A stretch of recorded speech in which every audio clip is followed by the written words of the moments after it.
she never had a backstreet guy. Greetings from Castle Goring, from Nikki, Aurora, and from me. Kemia SB says, a couple of thoughts after viewing your video, Lady C. 1.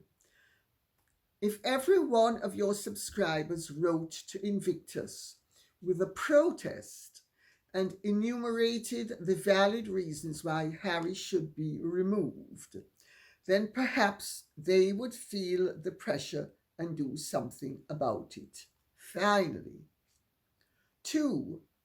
Even if the DNA was captured for both offspring, it doesn't address the possibility that eggs were frozen.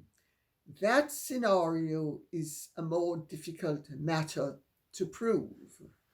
Well, may I make the point that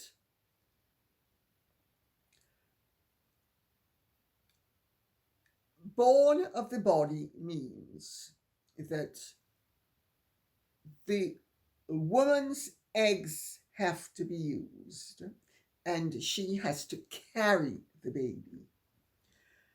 And the male's semen has to be used. Now, it doesn't really matter if they actually do the business or not. A perfectly legitimate marriage is a marriage, and this has been tested in the British courts via the case of Russell versus Amtill, where there does not have to actually be penetration for a child to be conceived and regarded as legitimate. The Amtill case is the case that is definitive where this is concerned. Christabel Amtill she died a virgin. She never ever had intercourse.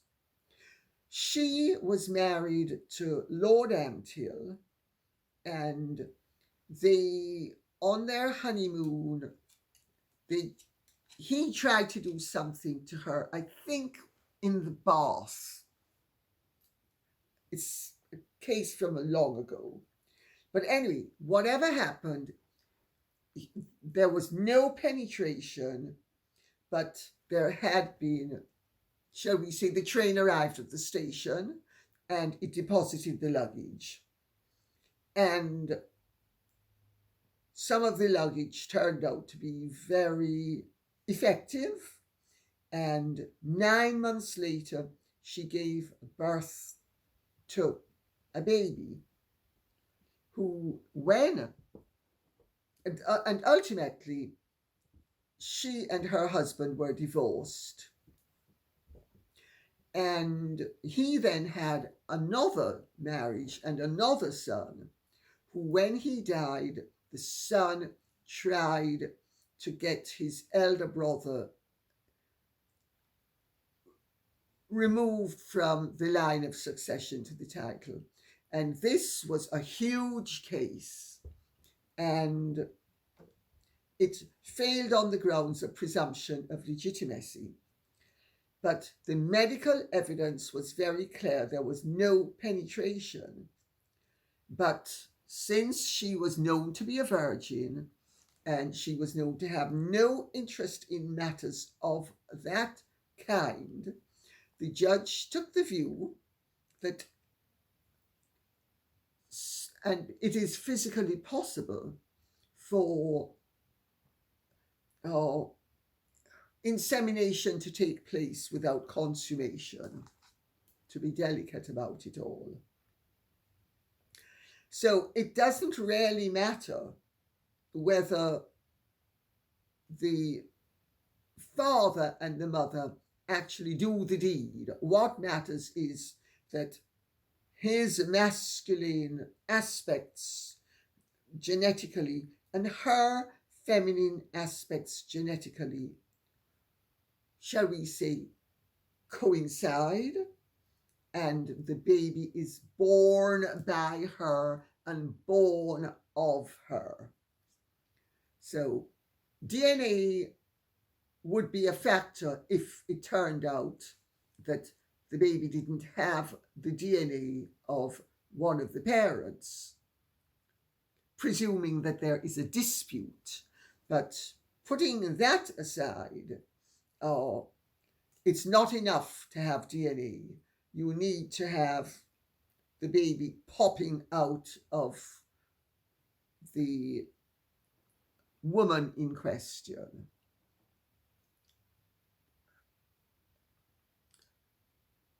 Now, as for the other part of it, yes, if all my subscribers wrote to Invictus, but that would be an awful lot to ask of people. I mean, I would certainly recommend that anybody who wants to write to Invictus Googles Invictus and writes into Invictus saying that you do not consider it appropriate for Harry to remain as the patron, and that you can list your reasons. Whether that will make a difference or not is academic, because there are moves afoot as we speak to have Harry moved on. It's just a matter of the maturation point, the right time, the possibility that the opportunity will present itself, and that then, but Harry is not going to actually allow himself to be, shall we say, he's going to keep, let me rephrase that, Harry's going to keep his legs firmly clamped around that saddle on that horse. There's no way he's giving up unless he's made to. Harry's fighting for his professional life. Harry's profession is not being an entertainer. It's being not a philanthropist either. It's being a figurehead as a royal. Harry and Meghan, with very slender means, are trying to pose as philanthropists. It's like being a bum trying to pretend to be a Belgravia billionaire. It doesn't work. It doesn't work. I mean, they can give their $50 or $100 or $5,000. They don't have the class of money to be true philanthropists, and they don't have the ability to receive money on a donor basis. Archewell's charitable aspect does not allow for public donations. I don't know if you're aware of that. It doesn't. The category of charity that it is does not allow for public donations. Oh, it allows for other donations, but not, you can't send in a check to Archewell and say, I want to give $50. You're not supposed to, well, they're not supposed to take it if you, quite frankly, were dumb enough to give it. So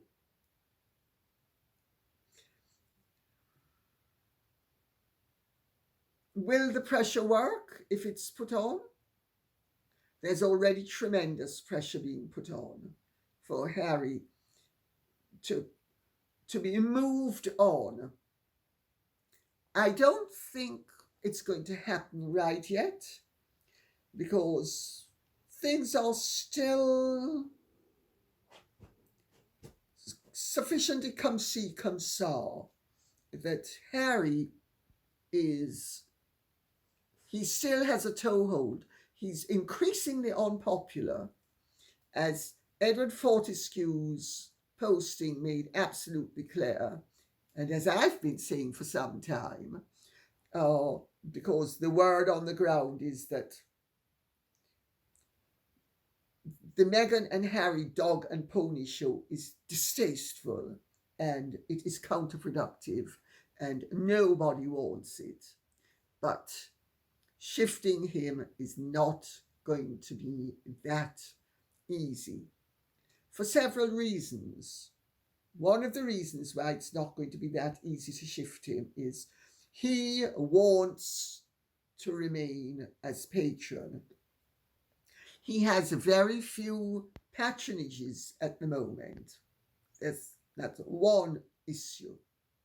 Another issue is not only does he have very few patronages, but he has even fewer possibilities of other patronages. He is regarded as poisonous. So is Meghan. They are regarded as a hugely toxic brand. Sophie Chandorka made the point very effectively that ever since Harry went to the United States of America, and she hasn't spelt it out, but I'm going to spell it out, and betrayed his family, betrayed his commander-in-chief, betrayed his duty to his nation, to his family, and to basic human decency, people haven't wanted to be associated with him, except chancers and people who think they can make money out of him.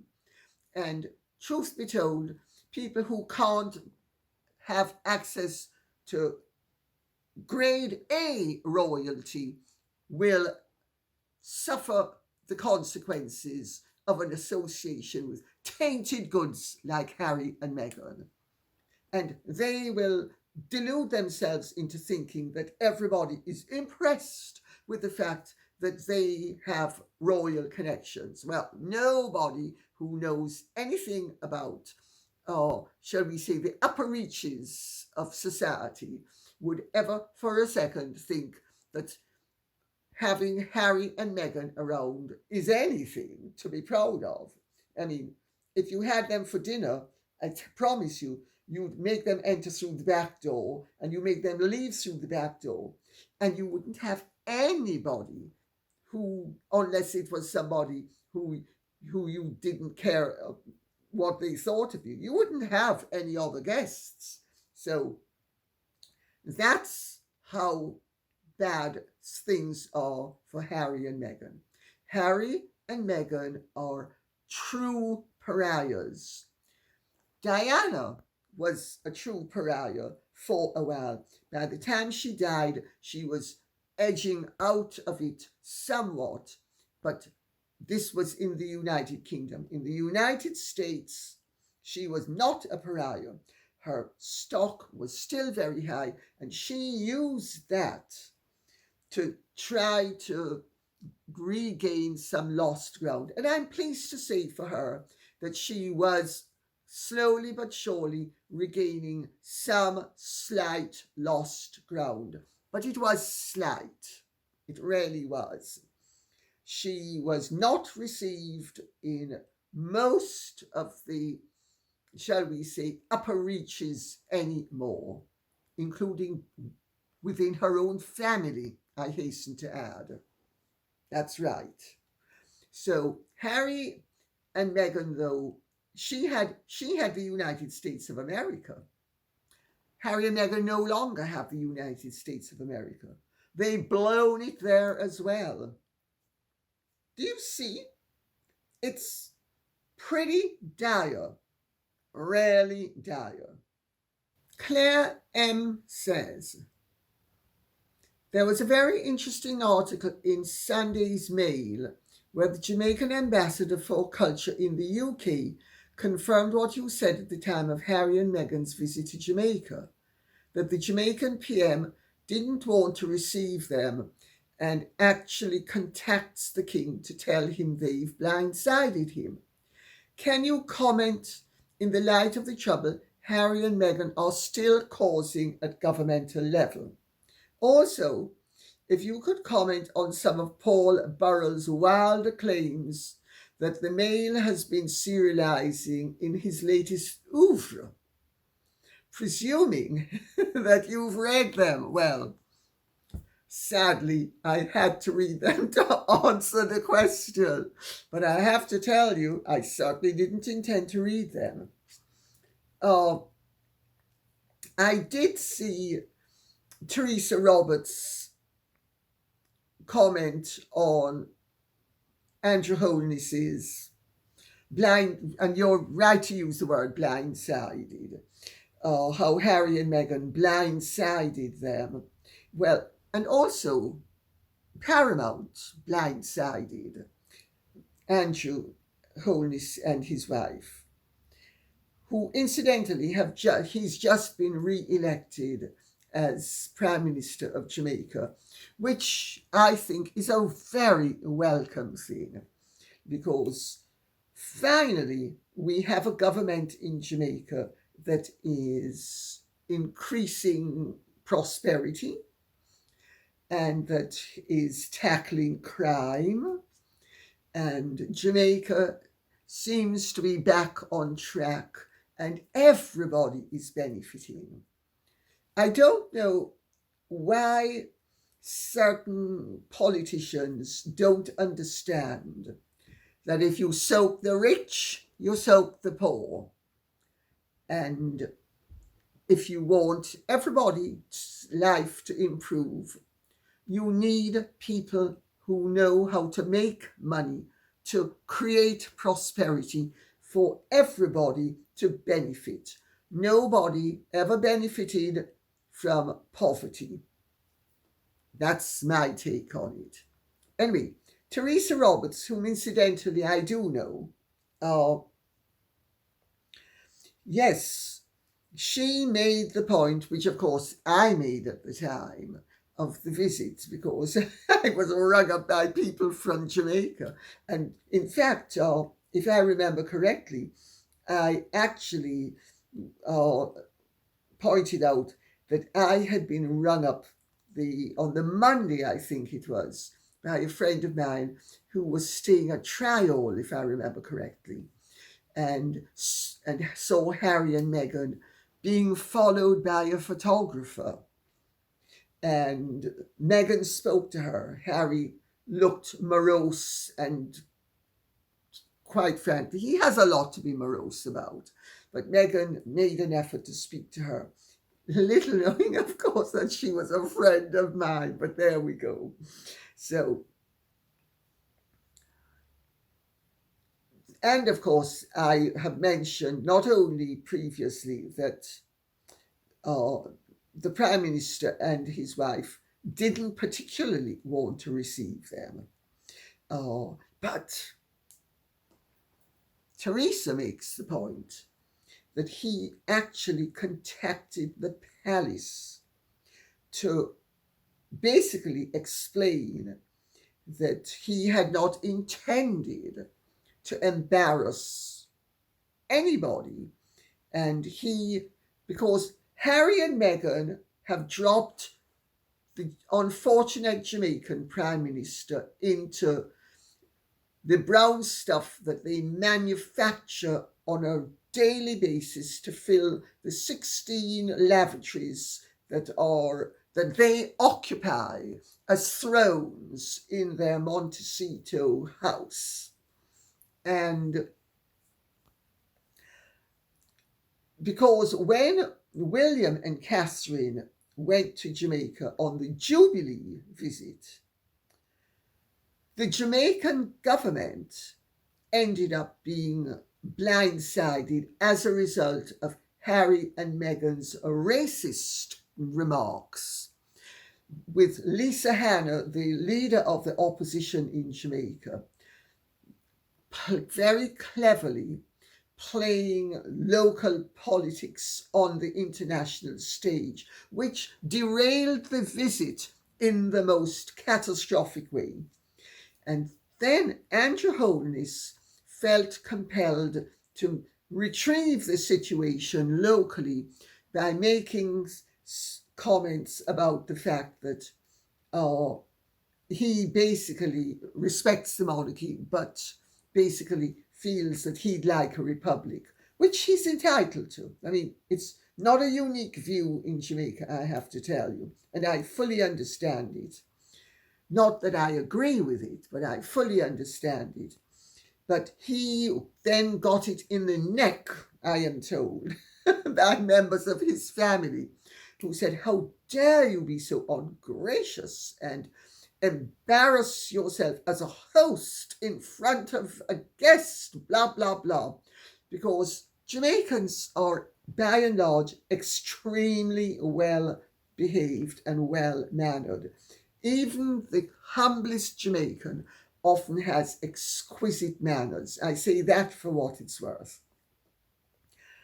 So, for Harry and Meghan and their mischief making to cause yet another ruction for the Prime Minister was pretty unforgivable. But he showed that he had little choice but to say hello to Harry and Meghan, and did, as did his wife. And I mentioned it at the time, and I'm delighted that Teresa has made the point again, because according to the Mail on Sunday, Mrs. Roberts claims Mr. Holness had no idea that Harry and Meghan were planning to attend the event, and that the PM had felt compelled to make a phone call to Buckingham Palace to clarify that he had no prior knowledge of the couple being there. He wanted to assure the king that the meeting was not prearranged and that there was no ulterior motive. Absolutely right. And it wasn't only Andrew Holness who made the point that Harry and Meghan were on that visit under sufferance, because, as I have said before, several of the guests at the after party at the Terra Nova, which was originally the family home of Chris Blackwell's mother, Blanche Lindo, who was a distant cousin of my grandmother. Sorry. And they were, several of the women were extremely offensive about Meghan in her earshot, so she would hear. Jamaicans don't approve, I have to tell you, of the behavior by and large of the Meghans and the Harrys of this world. So, now we get to Paul Burrell. Oh, God. Please, spare me. I mean,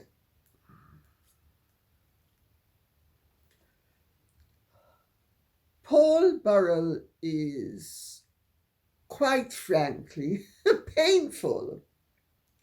And his recounting of the harassment that Mohammed Fayed subjected Diana to is impertinent, it's twisted, it's not factual, and it is outrageous that he could have done something like that. According to him, and if you listen to what he's saying, he's accusing Diana of being the biggest hypocrite and the biggest opportunist and the most flagrant user of someone she didn't like.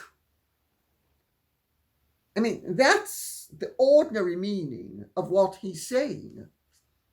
because according to him, Diana used to go to Harrods, and Mohammed Fayed would always pitch up when she arrived, and she found it discomforting.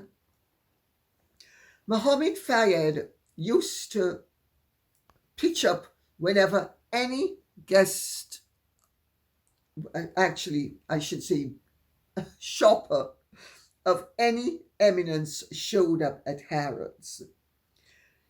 He would be alerted that such and such a person was here, and he would go down and greet them, and then sometimes escort them around, and sometimes not.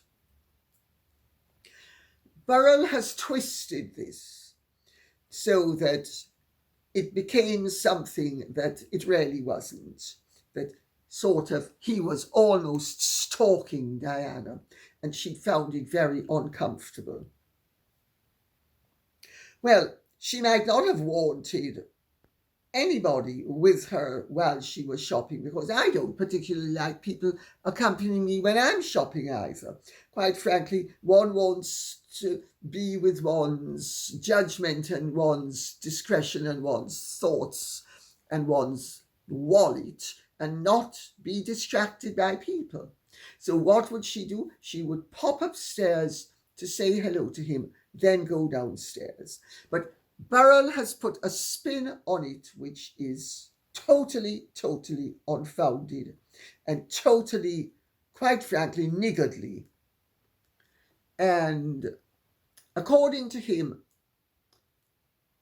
Mohammed Fayed gave her a limitless Harrods card and told her that she could buy anything she wanted and there would be no charge.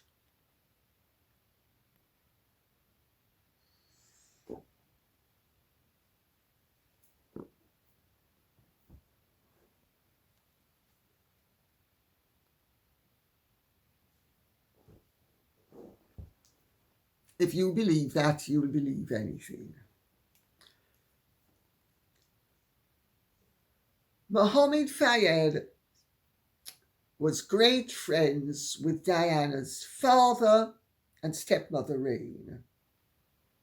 Rain even had a job with Mohammed Fayed. I know Mohammed Fayed's reputation has taken a severe dip recently, and I didn't know him at all. I know his widow, Hayley. I've met the children, but I didn't know him at all. But I know people who knew him very well, one of whom was Alan Frame, the former deputy editor of the Daily Express, who actually ended up editing Punch on behalf of Mohammed Fayed.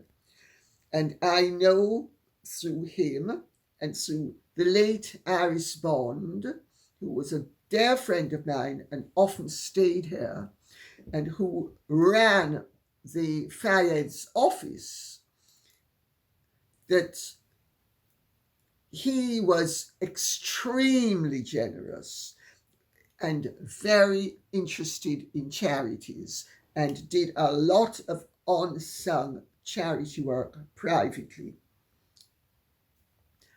Did he give her a card and say there will be no charge? If he did, she would have known he was being gracious and was joking.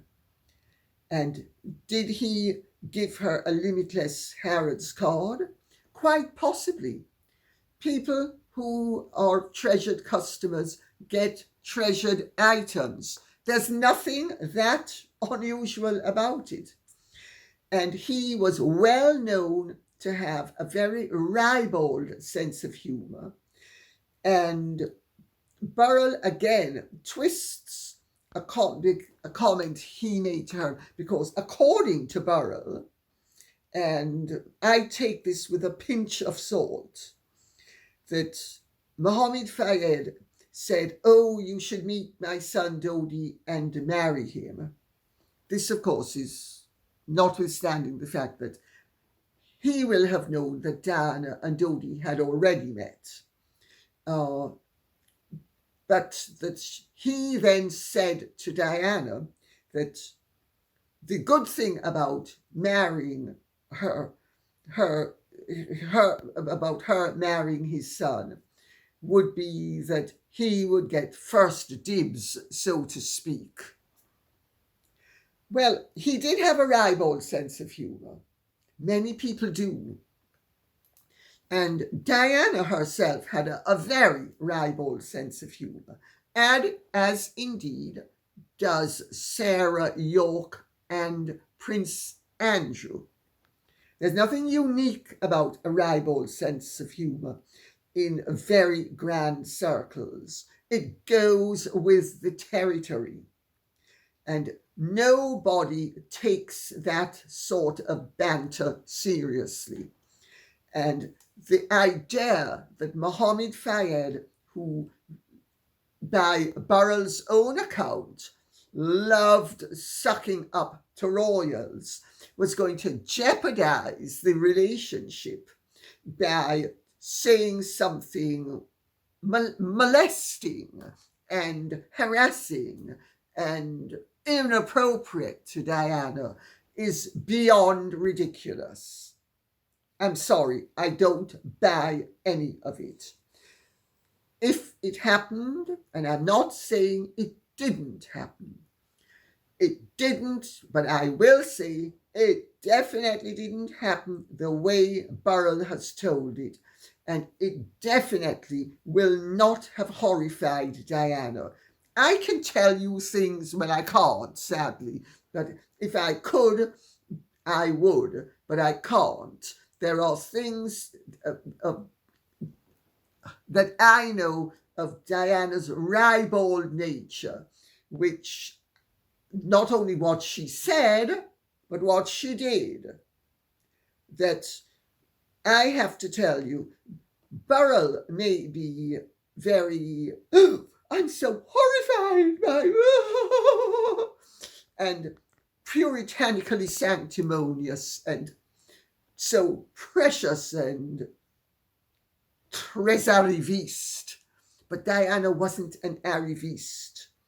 She didn't cock her finger as she takes tea, which is the message that Burrell is giving you that she did. She didn't. She didn't. She didn't. She didn't. And I think it's quite frankly reprehensible that he would be putting the boot in to somebody who, if he said it, would have said it jokingly. I mean, we've all said things jokingly that, if they were twisted, would reflect very badly upon us. But the proof of the pudding as to the accuracy of Burrell's statements are that Diana took her two sons on the last summer of her life to stay with the Fayeds. She told Elsa Boca and loads of other people, including Dodi's step-uncle. She told them how much Dodi told his step-uncle in Diana's presence how much she loved the family and loved being with the family. And Diana said to many people that she absolutely loved being with Middle Eastern people because of their warmth, their hospitality, and their generosity. And I have to tell you, Middle Eastern hospitality is actually definitely on a par way above British or American hospitality. I know what I'm speaking about. I've experienced it. I know exactly what Diana was speaking about. It so happens because I am part Lebanese. I certainly wouldn't want to marry into that environment, because she only saw the upside. She didn't see the downside. I lived the downside. So, as with everything in life, there's a price to pay. And I, having paid it, wasn't going to ever repeat that mistake. Give me the coolness of the Brits and the Americans rather than the warmth and the splendor of the Middle East. Thank you.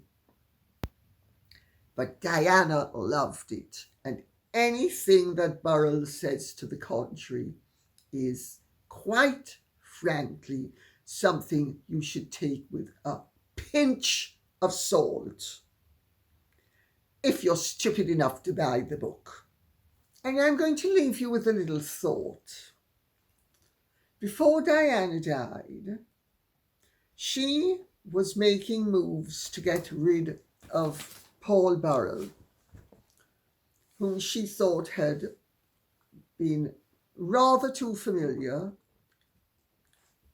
very invasive, seemed to not understand where the boundaries lay, and was trying to move him on to a rich American in the United States of America.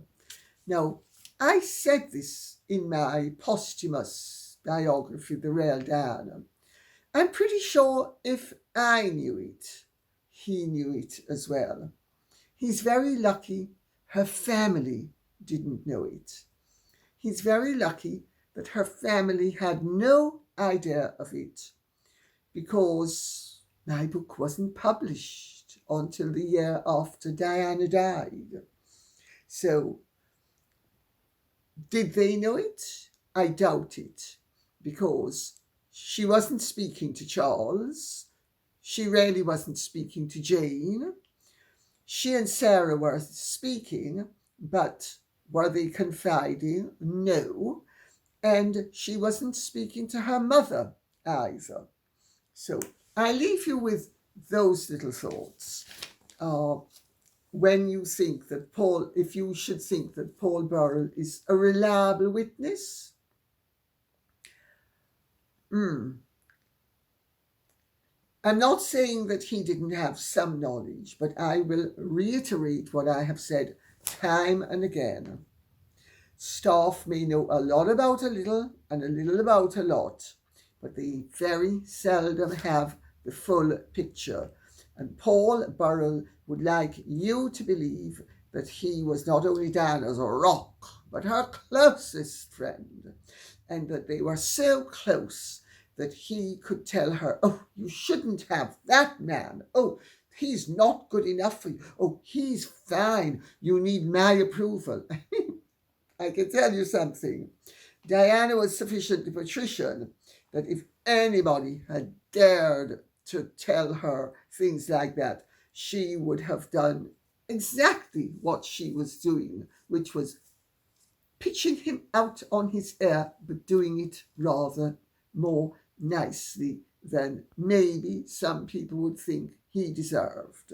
And maybe I'm being unkind, but really, he does stick in my craw. And on that note, I'll say thank you very much for listening. I hope this has been of some interest to you. If it has, please keep the questions and comments coming in so I will know what you would like us to be speaking about. Okay? And please remember, like, share, subscribe, press the notification bell. Godspeed. Bye-bye.